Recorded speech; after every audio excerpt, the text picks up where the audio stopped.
Glória a Deus. Paz seja convosco. Amém, igreja? Amém, igreja do avivamento. Aleluia. Abra a tua Bíblia no Evangelho de São Mateus. Evangelho de São Mateus.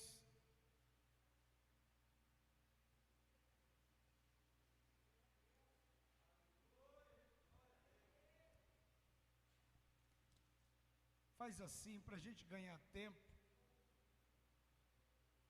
Lucas capítulo 9, versículo 37. Aleluia. O Espírito de Deus está aqui e proporcionou esta noite para nos abençoar. Quero dizer para você que está nos acompanhando aí na sua casa, que você abre o seu coração, porque Deus vai falar contigo. Abre aqui para mim, por favor.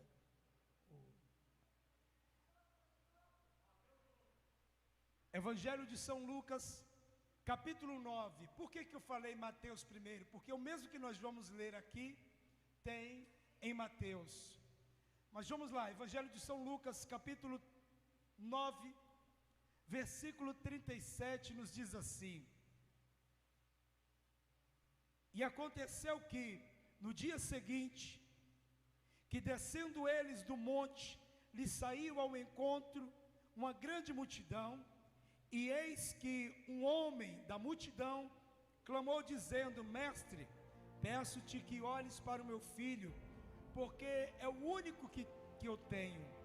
Eis que um espírito o toma, e de repente clama, e o despedaça até escumar, e só o larga depois de ter quebrantado. E eu roguei aos teus discípulos que expulsassem, e não puderam. E Jesus respondendo disse: Ó geração incrédula e perversa, até quando estarei ainda convosco? E até quando vos sofrereis? Traz-me cá o teu filho. Amém? Feche os teus olhos. Senhor, em nome de Jesus, nós te glorificamos pela tua palavra. Que o teu Espírito, Senhor, traga ao nosso coração aquilo que é necessário para entendermos, e não apenas entendermos, viver. A tua palavra diz que a fé vem pelo ouvir, e ouvir a palavra do Senhor. Na medida que nós formos falando da tua palavra, o teu Espírito possa penetrar em nós. Na medida que nós formos falando da tua palavra, esta venha despertar motivação, fé, ânimo em cada um de nós, para a glória do teu santo nome. Aleluia. Sente no seu lugar, queridos. Sente cantando. Aleluia. Tem muita gente querendo tocar comigo aqui, eu não quero. Nesta noite feliz, nesse santo lugar, eu marquei um encontro com Deus. Seu amor é real, sua paz gozarei. Eu marquei um encontro com Deus. Eu marquei um encontro com Deus neste santo lugar de oração. Seu amor é real, sua paz gozarei. Eu marquei um encontro com Deus. Basta que me toque, Senhor, para minha alma cansar, a vencer.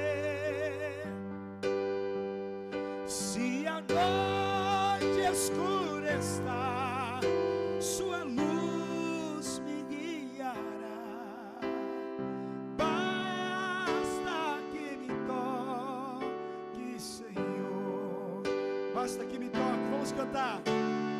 Basta que me toque, Senhor, para minha alma cansada vencer. Se a noite escurecer, sua luz me guiará. Basta que me toque, Senhor. Levanta a sua mão direita para o alto, diga glória ao Pai. Glória ao Pai. Diga glória ao Filho e ao Espírito Santo. Diga mais forte: posso todas as coisas naquele que me fortalece. Se Deus é por mim, quem será contra mim? Pode aplaudir a Jesus, igreja.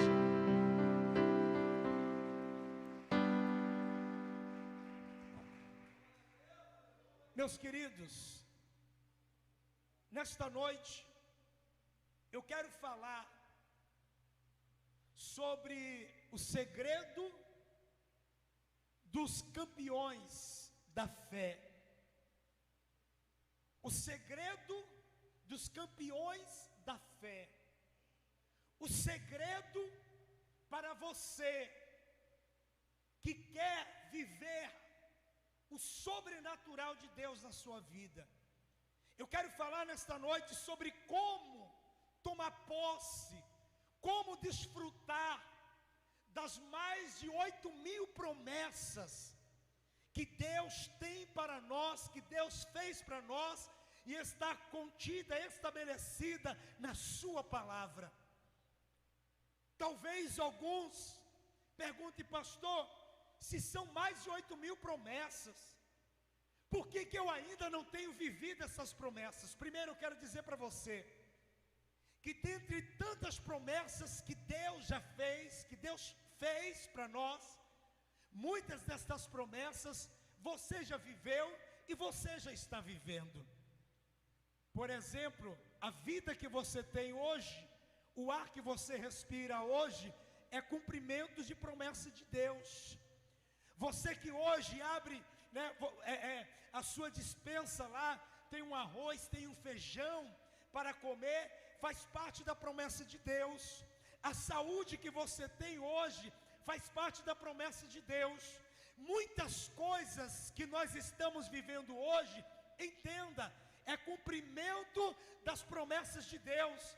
Agora, o que precisamos compreender é que existem tantas coisas que Deus ainda quer fazer na minha vida, existem tantos milagres que Deus ainda quer realizar na minha vida, nas nossas vidas, mas a impressão que temos é de que esses milagres não vai acontecer, ou Deus esqueceu, ou a gente não tem fé, ou coisa do tipo. Eu quero que você, amados, alegre o teu coração em saber que o desejo de Deus é te ver bem, o desejo de Deus é te ver feliz, o desejo de Deus é te ver todas as vezes chegando no culto e dizendo: pastor, hoje eu tenho mais um testemunho para contar. No culto seguinte você fazer a mesma coisa: pastor, eu tenho mais um testemunho para contar. Esse é o desejo de Deus para a minha vida, é o desejo de Deus para a sua vida. Deus, ele não fica feliz em te ver passar pelas humilhações que talvez você tenha passado hoje. Deus, ele não fica feliz em te ver passar tantas necessidades que talvez você está passando hoje. O desejo de Deus é cumprir em nós todas as suas promessas, nos suprir em tudo, nos abençoar em tudo. Tudo quanto nós pedimos a Ele, o desejo de Deus é nos entregar. Mas como eu já falei em outra oportunidade, volto a repetir que Deus tem os seus critérios. E para nós entendermos esses critérios, nós precisamos lembrar de alguns homens que hoje têm os seus nomes escritos na Bíblia, porque foi muito mal ou porque foi muito bom. Pastor, muito mal ou porque foi muito bom? Por quê, pastor?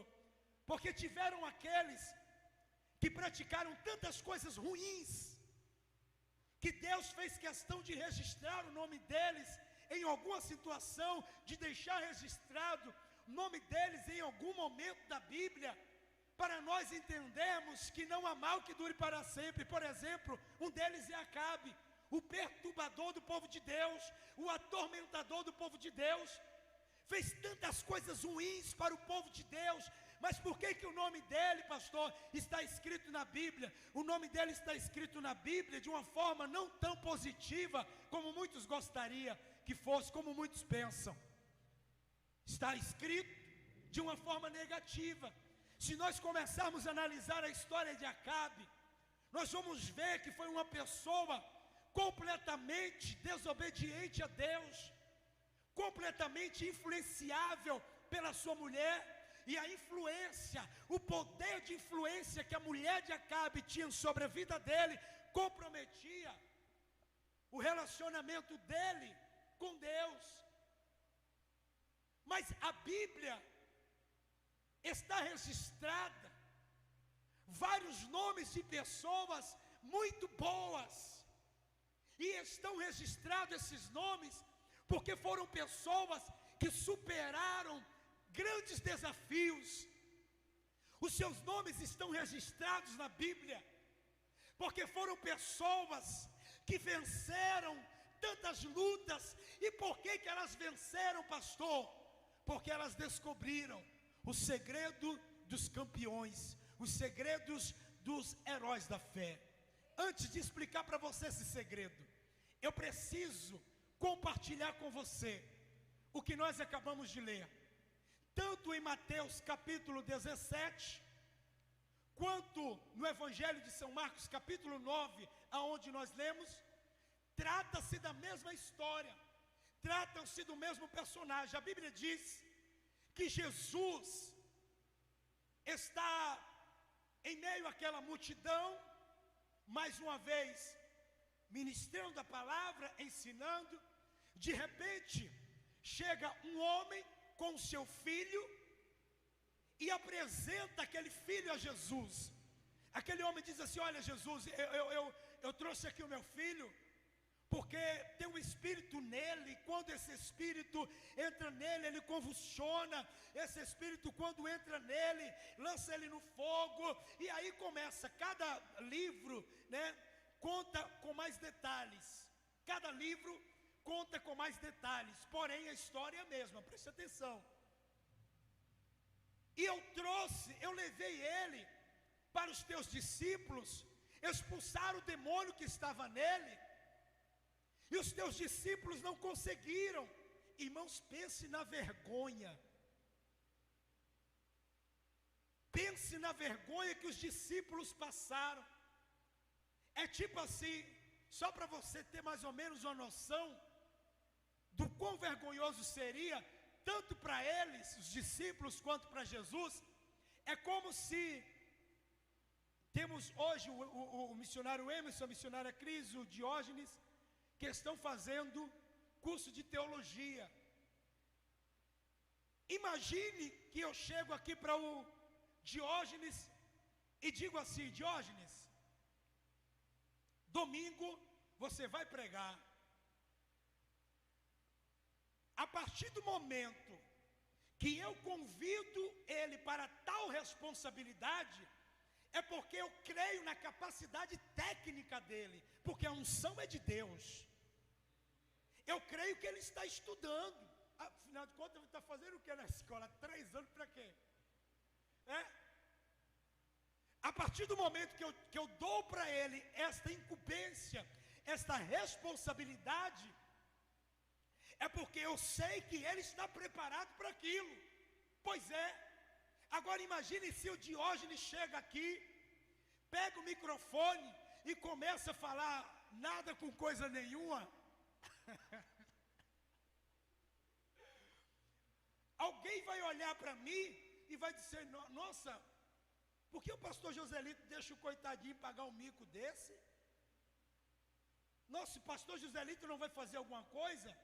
Irmãos, a realidade é que eu tinha plena convicção de que ele estava preparado, mas quando chegou na hora, deu cupim, não deu certo. Imagine a vergonha que o Diógenes iria passar. Só abrindo parênteses aqui para contar uma história que aconteceu, acho que eu já compartilhei com os irmãos uma vez aqui, a respeito de um rapaz, tinha um jovem na igreja, tem jovem que é todo tirado, né?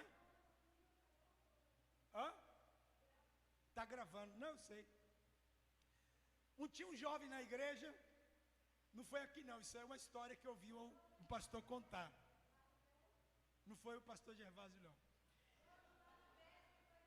Também não foi lá no Barnabés não. Aí, esse jovem, ele zombava do pastor, pergunte por quê. O pastor muito simples, sempre trazendo aquela mensagem muito simples, sem muita técnica, mas com a unção. E o jovem sempre ficava lá no banco dizendo assim: nossa, esse pastor aí não está com nada. Sempre a mesma mensagem, essa mesma ladainha. O pastor, se eu fosse eu fazia assim, ó, naquela hora que o pastor falou tal coisa, eu ia fazer assim, assim, assim, assim. Ah, rapaz, no dia que eu tiver oportunidade, vocês vão ver. E aí falaram para o pastor. Olha isso, falaram para o pastor: pastor, olha, não é querendo falar mal não, mas fulano de tal estava zombando do senhor aí, ó. Aí, Val, falou que você não está com nada, falou que o senhor fica só com negócio de ladainha, que o senhor não prega nada, falou que se fosse ele ia arrebentar a igreja, ia pegar fogo, o céu ia descer. O pastor falou: foi? Ele falou: foi. Falou: então tá bom, obrigado pela informação. Aí o pastor chamou o rapazinho. Você acha que o pastor ia brigar com o rapaz? Não. O pastor queria ver, porque de repente tinha um talento escondido, né? Eu gosto de descobrir talento. Você viu o Joãozinho aqui tocando? Eu não estava ouvindo nada do violão dele, mas eu sei que na gravação saiu. Perguntei para os meninos, saiu na gravação, na filmagem, saiu. Primeira vez que toca aqui no altar, tá, de um bichinho, a alma quase saiu do corpo. Mas a gente tem que dar oportunidade. A gente só sabe que alguém pode fazer quando a gente dá oportunidade. Principalmente quando a gente vê alguém humilde, simples. É um motivo. Aí o pastor chama aquele menino e falou: rapaz, eu quero falar com você. Aí o menino, todo cheio de presepado: opa, chegou a minha vez, quer ver? Deus já revelou para ele que eu vou botar para quebrar. O pastor senta com ele no gabinete e diz assim: olha, fulano de tal, aparentemente você é um rapaz que tem muito conhecimento da palavra. Ele.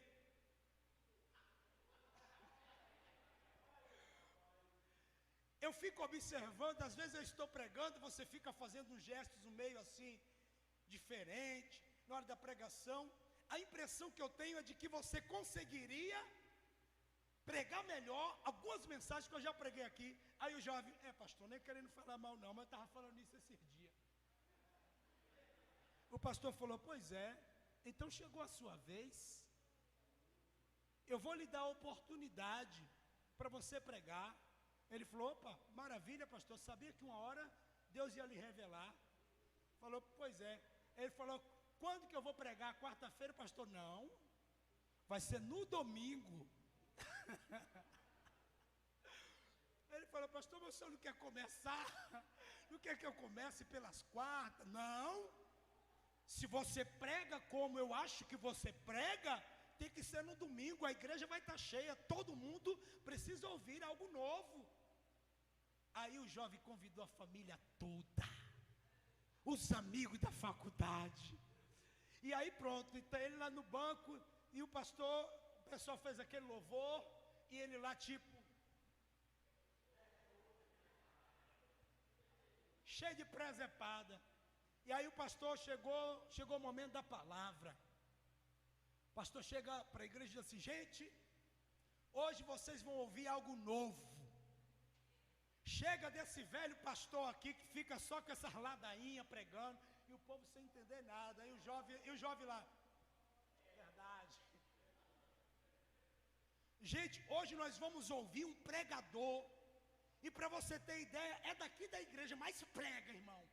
Até onde eu sei, ele vai subir aqui e Deus vai usar muito a vida dele. Eu queria que vocês recebessem agora, com muita palma, fulano de tal. Aí o povo, aí o menino sobe.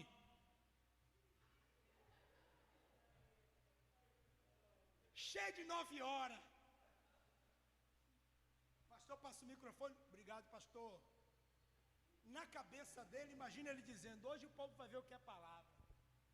Aí ele já rasga a espada de lá. Abra a tua Bíblia em tal livro. Aí o povo na expectativa, a igreja já começou a dar glória, pelo entusiasmo do menino. Aí abriu a Bíblia, o pastor lá sentado, observando, cheio de vontade de receber e descobrir mais um novo talento para a igreja. Porque eu sou assim, irmão, se alguém aqui consegue pregar melhor do que eu, ele vai pregar mais do que eu na igreja. Oxe, lógico, eu estou aqui para receber, eu quero receber. Tem meses aqui que eu só prego 2 domingos, já teve meses aqui de eu pregar 1 domingo só. Sabe por quê? Porque eu preciso sentar também para ouvir. Aqui também tem homem de Deus, tem mulher de Deus que prega a palavra e Deus usa, não é só o pastor não. Deixa para lá. Aí o jovem começa: irmãos, e vamos ler tal. O pastor falou assim: olha filho, ele pergunta: pastor, eu tenho quantos minutos? O pastor falou: 1 hora. Ele falou: tá bom. Aí ele começa, fez a leitura, o povo orou, tudo bonitinho, tudo certinho, David. Aí o povo senta. Aí daqui a pouco ele começa a pregar a palavra: irmãos, e hoje você vai ouvir algo diferente. Hoje você vai ouvir algo novo. Vamos para a palavra. A palavra diz que tal. Aí deu 5 minutos. Aí o entusiasmo foi acabando. E ele começa a olhar para o relógio: meu Deus do céu, esse relógio as horas não passam. Só estava pregando 5 minutos. Deu 6 minutos. E aí ele começa: então, irmãos,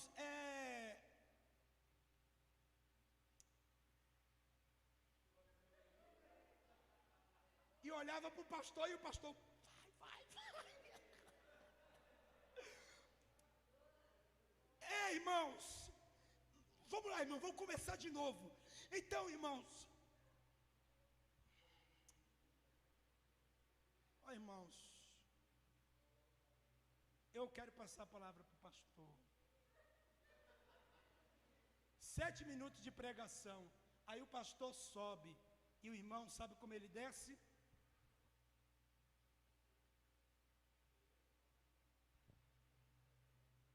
O pastor pega o microfone e diz assim para ele: filho, sabe como você seria muito usado nesta noite?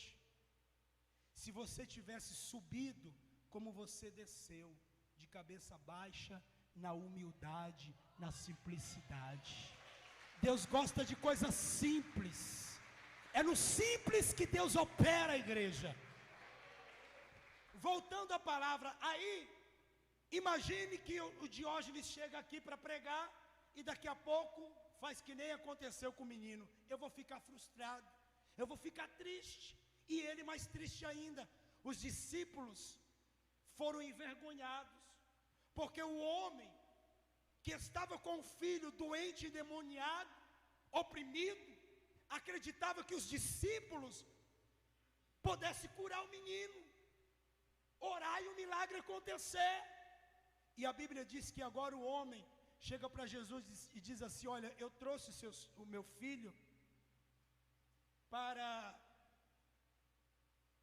os seus discípulos orar. Só que eles oraram, mas o demônio não saiu não. O meu filho continua aqui oprimido. Imagine agora a cara dos discípulos olhando para Jesus. Imagine agora a multidão, missionário Danilo, olhando para os discípulos com aquele olhar de zombaria. Imagine o coração dos discípulos agora. E Jesus olha para eles e diz assim: ó, ó geração incrédula e perversa, até quando eu estarei convosco? Imagine Jesus olhando para os discípulos. Vamos converter esta palavra aqui. Imagine que naquele momento que Jesus queria dizer para os discípulos era o seguinte: rapaz, até quando eu vou ter que ficar ensinando para vocês? Vocês já estão andando comigo aqui há quase 3 anos. Se em 3 anos vocês não aprenderam, como é que vai ser daqui para frente? Eu imagino que a impressão que Jesus tinha é de que ele estava perdendo tempo treinando alguém que não poderia lá na frente repreender um demônio. Eu imagino que naquele momento passou pela cabeça de Jesus a seguinte pergunta: gente, quem é que eu estou treinando? Será que eu estou treinando as pessoas erradas? Será que eles não vão aprender nunca? Preste atenção onde nós vamos chegar. Vocês acham que os discípulos ficaram tranquilos com aquilo? Não. Os discípulos não conseguiram repreender os demônios. O demônio que estava no menino. Se é alguns nos nossos dias, sabe o que é que diz? Sabe o que é que iria dizer? Ah, eu não repreendi o demônio porque esse demônio aí, ele é muito bravo. Esse aí tem gente que inventa desculpa para tudo. Não, hoje a minha pregação não foi produtiva porque o som estava ruim. Hoje o louvor não foi top porque não ensaiou, meu irmão. Não que aconteceu, não que acontece, mas acontece, né, às vezes, né? Se ensaia pouco, a produtividade é pouca, fica todo mundo inseguro, né? O negócio não flui. Tem pessoas que arrumam desculpa para tudo. Tem pessoas que no lugar dos discípulos iria dizer assim: não, o problema não foi meu. O demônio não saiu porque de junto de mim tinha um monte de gente sem fé. Não, o capeta não saiu porque não tinha diácono trabalhando. O demônio não saiu porque a equipe de intercessão, a irmã Maria não treinou a equipe de intercessão para me cobrir de oração.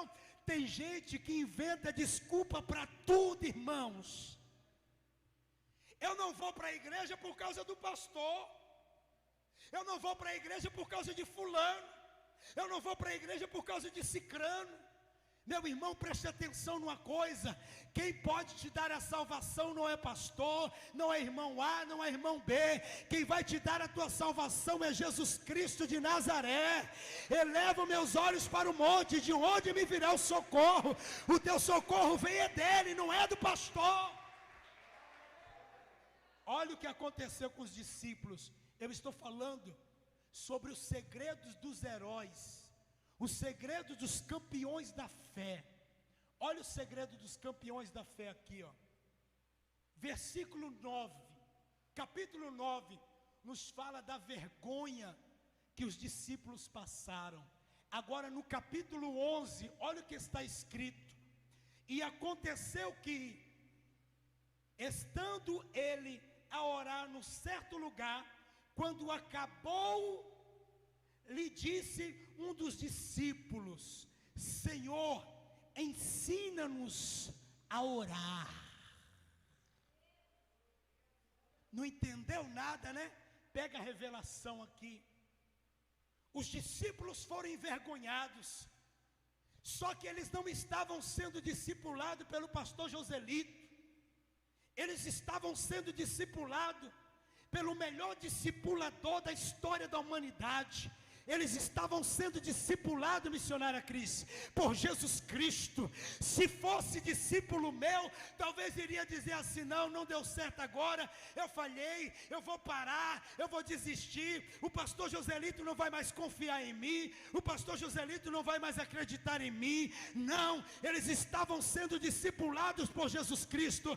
Quando eles ouvem o homem dizer: os demônios, quando eu trouxe o meu filho para os teus discípulos orar, o demônio que estava no meu filho não saiu. Quando os discípulos ouvem isso, sabe o que é que os discípulos vão fazer? Eles vão chorar, eles vão se lamentar, eles vão culpar um, culpar outro. A partir daquele momento, os discípulos entram em um estado de observação. Estado de quê? Preste atenção. eles começam a observar melhor o seu discipulador. Preste atenção numa coisa aqui. Eu, pastor Joselito, eu sou discipulador. Eu treino pessoas. Mas deixa eu explicar uma coisa. Nem sempre eu vou ficar mandando você fazer o que você tem que fazer. É por isso que às vezes eu me reto e saio botando a mão, vou fazendo. Eu não tenho muita paciência para explicar 10 vezes a mesma coisa para alguém que sabe o que tem que fazer. Um dia alguém chegou para mim e falou assim, ó, aquele dia eu bati na mesa: pastor, seu problema é porque o senhor quer fazer tudo sozinho. Quando você me vê fazendo um monte de coisa sozinho, é porque não tem quem faça do jeito que tem que fazer. Já quero aqui abrir um parênteses também para dizer para você: no dia que você chegar na igreja, eu passar de junto de você e não te cumprimentar, não é porque eu estou de mal de você não, é por causa da correria, é uma adrenalina terrível. Às vezes antes de começar o culto eu subo essa escada aqui umas 10 vezes. Por quê? Porque os meninos estão sendo treinados. Eu gosto de culto organizado, eu gosto de um negócio bom, potência. A gente tem até alguns recursos, mas falta experiência. Como eu tenho uma experiência superior aos demais, eu estou treinando. Então às vezes, né, na hora do culto, é aquela correria toda, né, não dá, às vezes eu passo de junto de alguém, não falo, é aquela adrenalina, é a preocupação para ter um culto abençoado, um culto bacana. Então entenda uma coisa: os discípulos de Jesus, eles estavam sendo treinados. Aquilo foi uma grande falha, Vânia. Aquilo que aconteceu foi uma grande falha. Eles vão expulsar o demônio não sai. Vocês acham que eles desistiram? Vocês acham, igreja, que eles pararam? Sabe o que é que eles fizeram? Entraram em um estado de observação. Como? Eles começaram a observar melhor Jesus. Começaram a observar a forma que Jesus falava. Começaram a observar a forma que Jesus abordava o demônio. Ainda que não bastasse, imagine que eles, a Bíblia não fala, mas imagine que eles se reúnem e dizem assim: gente, eu acho que se vier um demônio agora para a gente expulsar, acho que agora a gente consegue. Porque nós estamos aprendendo. Só que ainda falta alguma coisa. Daqui a pouco, capítulo 11 de Lucas, daqui a pouco alguém vê Jesus se separar do grupo. Alguém vai atrás de Jesus, alguns discípulos vão atrás de Jesus, tipo, seguem Jesus, e Jesus está indo. Imagino eu que um dos discípulos diz assim: olha, vamos seguir ele, porque essas coisas que ele faz não é natural. A gente não conseguiu expulsar o demônio. Com apenas a palavra sai, o demônio saiu. Nós estamos sendo treinados. Só que tem alguma coisa que ele faz que a gente precisa fazer. Nós chamaríamos isso aqui no Brasil de o pulo do gato. Né, Franco? O pulo do gato. Se a gente descobrir aquilo que ele faz, toda profissão tem, né? Nem todo profissional ensina o pulo do gato, né? Nem todo profissional ensina. Vamos observar para onde ele vai. Vamos seguir Jesus. E Jesus está indo. Saiu do meio do grupo lá. Está indo. E alguns discípulos vão seguindo Jesus. Quem sabe foram aqueles que passaram vergonha. Jesus vai seguindo e eles atrás. Daqui a pouco, lá distante, Jesus faz isso aqui, ó.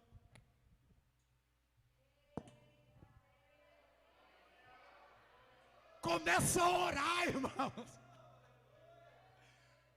Jesus começa a orar. Alguém dizendo assim: não precisamos saber o que é que ele faz, Não, se ele ora, os demônios saem, nós também oramos, só que com a gente não saiu, aconteceu alguma coisa, ele faz alguma coisa a mais, vamos descobrir. E eles vão atrás de Jesus, capítulo 11, quando eles chegam lá, irmãos, Jesus está orando. Imagino um olhando para a cara do outro e dizendo: está vendo aí qual o segredo dos campeões da fé? Está vendo aí qual o segredo dos heróis da fé? Está vendo aí o segredo para repreender demônios, para fazer paralítico levantar, para fazer cego ver, surdo ouvir? Aí está o segredo. E Jesus está lá orando, e eles estão aqui, ó, esperando.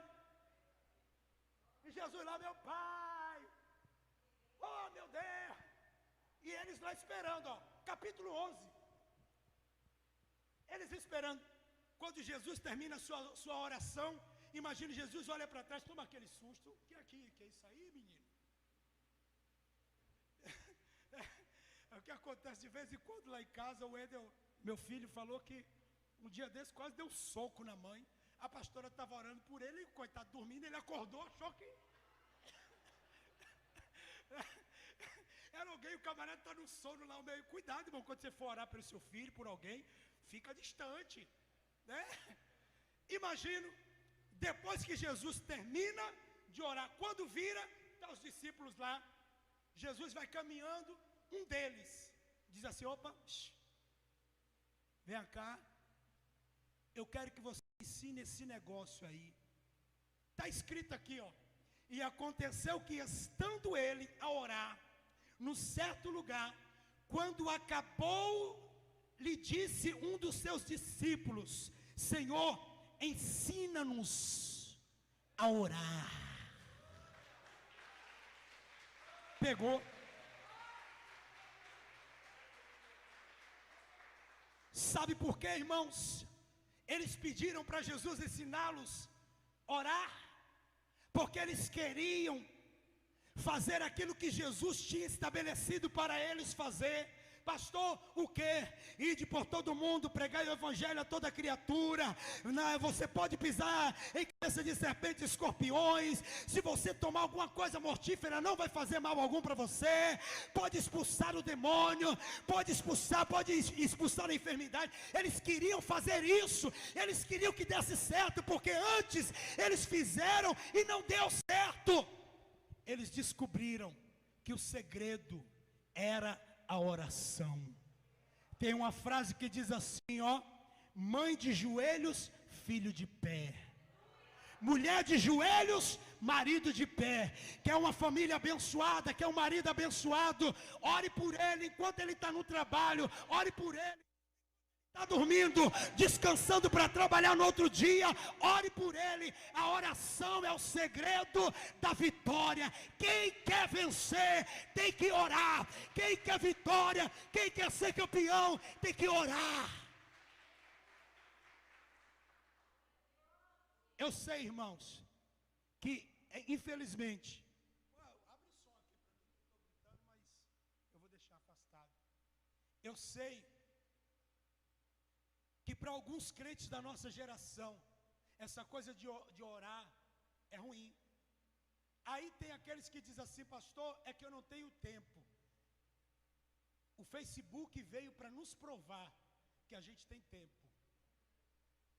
O Facebook foi criado para nos provar que a gente tem tempo. Pastor, não entendi. Vou explicar melhor. Fala, deixa para lá. Tem gente que fica 2 horas no Facebook. Você tem tempo.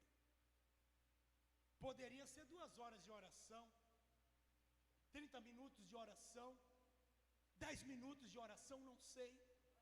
Mas sabe qual é o problema, irmãos?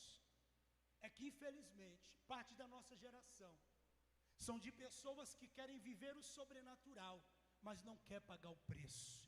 Meu irmão, não há vitória sem luta. Não há vitória sem sacrifício. Quer viver as promessas? Oração. Pastor, eu quero os meus filhos na igreja. Oração. Pastor, mas eu estou orando e até agora não deu certo. Pode ficar tranquilo, Deus vai te honrar. Não há mal que dure para sempre. Você só precisa fazer a sua parte. Pastor, eu quero pregar, eu quero ser usado pelo Espírito Santo. Oração. Eu preguei, a primeira vez que eu preguei aqui, teve um rapaz, ele é muito legal. A primeira vez que eu preguei aqui não, foi no dia, uma semana antes da minha posse aqui. Teve um rapaz daqui da igreja, não está aqui mais na igreja não. Ele me chamou falando assim: pastor, rapaz, como que o senhor consegue, que palavra, como que o senhor consegue, pastor, trazer uma pregação assim, uma coisa eu já ouvi, mas, pastor, diferente, eu senti Deus. Eu falei: filho, qualquer um pode conseguir. Ele falou: pastor, eu tenho 7 Bíblias. Eu falei: Jesus. E eu querendo uma para dar uns irmãos aí que não tem. Pastor, eu tenho 7 Bíblias, mas eu não consigo estudar, eu não consigo. Meu irmão, preste atenção, tudo tem um preço. Às vezes, para trazer 30 minutos de uma mensagem, é horas de jejum, é horas de oração.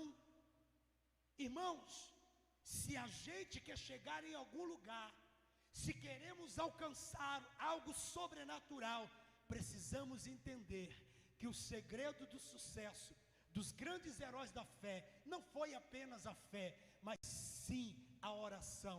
Se você começar a analisar a história de Moisés, Moisés estava onde quando ele teve o seu primeiro encontro com Deus? Ele estava no monte, ele estava orando. Abraão foi pessoas de oração, Josué pessoas de oração, tantos e tantos outros irmãos, pessoas de oração, até o próprio Davi. Quantas orações temos aqui nos Salmos, pessoas de oração. Todas essas pessoas que alcançaram sucesso e têm os seus nomes escritos aqui na Bíblia, só estão escritos porque venceram, e só venceram por causa da fé e da oração. Precisamos orar, você precisa orar. Eu queria que você ficasse de pé. Preste atenção. Nós vamos ter um tempo agora de recesso, em que as igrejas estarão fechadas entre aspas, né? Não estarão acontecendo os cultos presenciais. Estaremos fazendo apenas as lives. Eu queria que você investisse esse tempo em oração na sua casa. Eu já montei todo o meu cronograma. Dia 30. Quando o governador fala assim: pode voltar aos cultos presencial. Irmãos, você vai ficar preocupado comigo, porque eu vou subir aqui dando glória, eu vou dar pulo mortal. Não, pulo mortal não. Aí, irmãos, eu já estabeleci o meu cronograma. Eu vou orar mais, eu vou jejuar mais, eu vou estudar mais. Sabe por quê, irmãos? Porque dia 30, quando a gente voltar aos cultos presenciais, irmãos, eu quero ter um alimento mais gostoso para te entregar. Eu quero ter algo de Deus para te entregar, para que você continue caminhando com Cristo.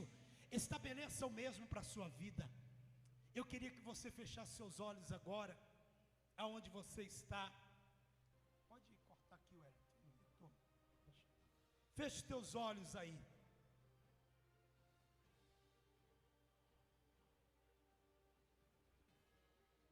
O que você precisa, igreja? Tira o grave, está muito grave. O que você precisa? Talvez você é aquela pessoa que diz assim: pastor, eu preciso de tal milagre. Será que é possível?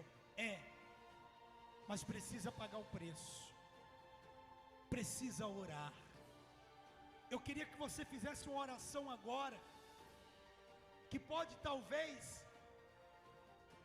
desatar essa coisa aí da sua vida, porque tem pessoas que parece que ela não consegue. Ela ajoelha para orar, mas não consegue. 1 minuto já está cansada, o joelho já está doendo. Eu quero, irmãos, que esta igreja seja reconhecida como uma igreja de oração, uma igreja que mais ganha almas nessa cidade. E para ganhar almas temos que orar. Eu queria que nessa oração você dissesse: Deus, coloca em mim, Senhor, o prazer em orar, o prazer de falar contigo. Vamos falar com Deus? Vamos orar? Senhor meu Deus e Pai Todo-Poderoso, amantíssimo Deus, Criador dos céus e da terra, nesta noite, meu Pai, nós aprendemos através da Tua palavra que os discípulos queriam realizar coisas grandes. Os discípulos, meu Deus, também queriam orar e os demônios serem expulsos. Os discípulos também queriam orar e o cego ver, o surdo ouvir. Mas eles entenderam que eles precisavam de algo. Para eles realizarem coisas grandes, eles precisariam de algo maior. Eles precisariam orar mais, eles precisariam buscar mais. E a Tua palavra nos diz agora, meu Pai, que eles pedem a Jesus para ensiná-los a orar. Meu Deus, me ensina a orar. Meu Deus, coloca em mim, coloca em nós a necessidade de orar. Meu Deus, coloca em nós esse prazer, meu Pai, de buscar a Ti, de buscar pela Tua presença. Ó Deus maravilhoso, que nós venhamos investir tempos, que nós venhamos investir tempo e mais tempo na Tua presença, para a glória